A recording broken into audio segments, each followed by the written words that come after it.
We're going to use the least common denominator to turn this complicated arithmetic problem into a really, really easy problem.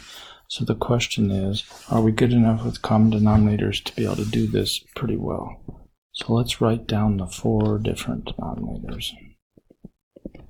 And let's take their prime factorizations. And let's see what's the smallest group of parts that can cancel each one of these separately. It's got to have 2 2s and a 5 to do this job. It does this job except for the 3. It now does this job and this job, so this is the smallest collection of parts that does the job. This is a 10, 2 times 5 times a 6. So it's 60.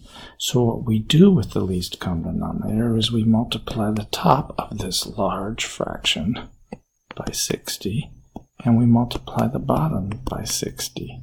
Now this 60 distributes through, and in doing so it's going to cancel all 4 denominators. So if you need to, you can rewrite the problem and distribute the 60 through.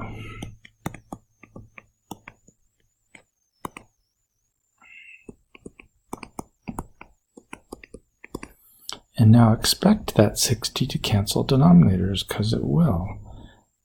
5 goes into this once, 5 goes into this 12 times, so we have 3 times 12, or 36.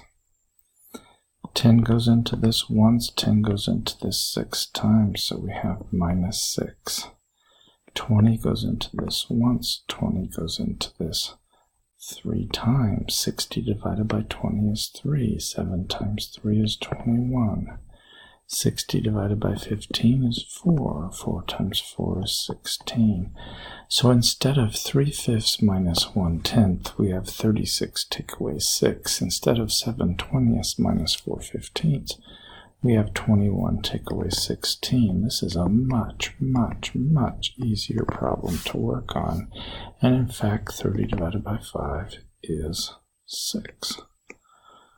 So that's a pretty nice way to do this. It takes some skills, but it's a pretty good way to do this problem. Here we're also going to multiply the top of this big fraction and the bottom by the least common denominator. The least common denominator can cancel all the denominators. It's got to have an 8 in it to cancel the 4, the 8, the 2, and the 4. 8 cancels all those.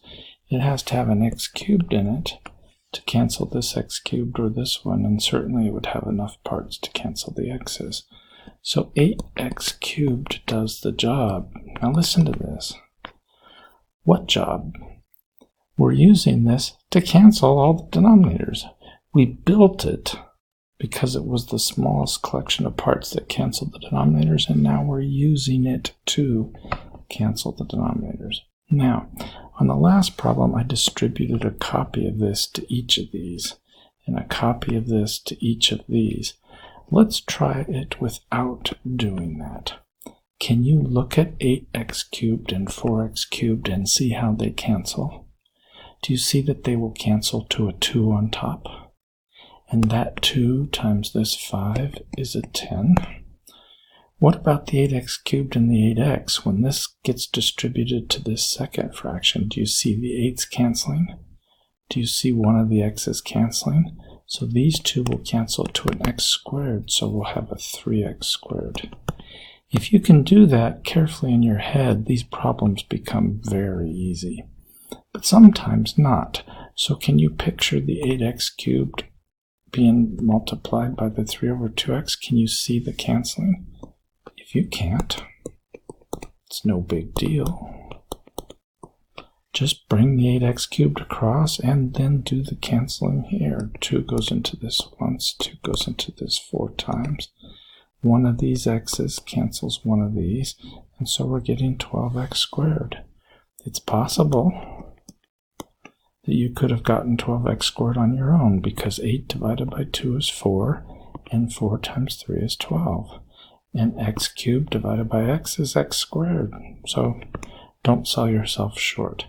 These two guys cancel to 2. 2 times 3 is 6.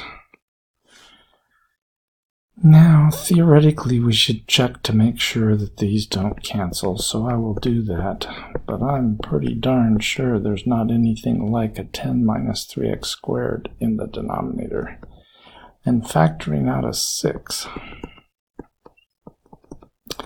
doesn't help me along the path at all. So this is an okay answer, but so is this. And we're done.